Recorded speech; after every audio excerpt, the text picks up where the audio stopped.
L'objectif du LFD il est extrêmement simple, c'est de réunir sous le même toit pendant une journée tous les acteurs de l'innovation agricole. Donc les startups, les grands groupes innovants, les écoles, les étudiants, les instituts de recherche, les agriculteurs. Le retour d'expérience notamment des startups que nous avions l'année dernière qui étaient au nombre de 57, c'était qu'il y avait eu des intérêts justement et des collaborations et des levées de fonds qui se sont construites même au LFD première édition. Et c'est justement ça l'intérêt premier aujourd'hui, c'est vraiment que naissent des collaborations, des synergies, des investissements dans les innovations AgTech que nous portons et réunissons aujourd'hui et que s'amplifie toute cette innovation au service du monde agricole.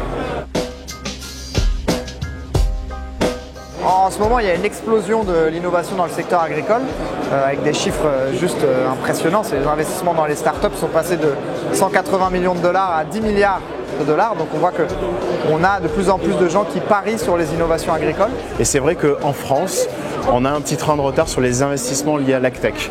Aux États-Unis, ils ont pris finalement le pas des investissements AgTech de manière très significative. L'année dernière, c'était entre 5 et 6 milliards quand même de dollars qui ont été investis en AgTech, notamment par des nouveaux fonds qui se créent comme Google Venture qui investissent sur l'amont et sur la production agricole. En Israël, qui est une très grande place aujourd'hui aussi de l'AgTech mondiale, il y a vraiment un gros investissement qui est réalisé sur cette nouvelle filière qui est stratégique. Le sujet, c'est comment est-ce qu'on permet aux startups françaises de penser tout de suite européen. Le sujet, c'est pas sur les montants investis, c'est sur la capacité de nos startups à penser très rapidement global. Ce que font très bien les Américains, ce que font très bien les Israéliens, qui sont deux pays très forts dans l'innovation agricole. Donc le sujet, c'est pas forcément les fonds investis. Le sujet, c'est comment est-ce qu'on permet à nos entrepreneurs français, à nos entrepreneuses françaises, de penser directement Europe, globale avec leurs startups. Et si on arrive à faire ça, on arrivera à attirer plus de capitaux pour investir dans nos boîtes françaises. Et c'est ça le sujet. Une dynamique d'investissement qui commence à se créer en France, mais c'est à peine 200 à 300 millions d'euros par an. L'Europe en AgTech, c'est à peine 11% des investissements au niveau mondial, donc c'est encore assez peu.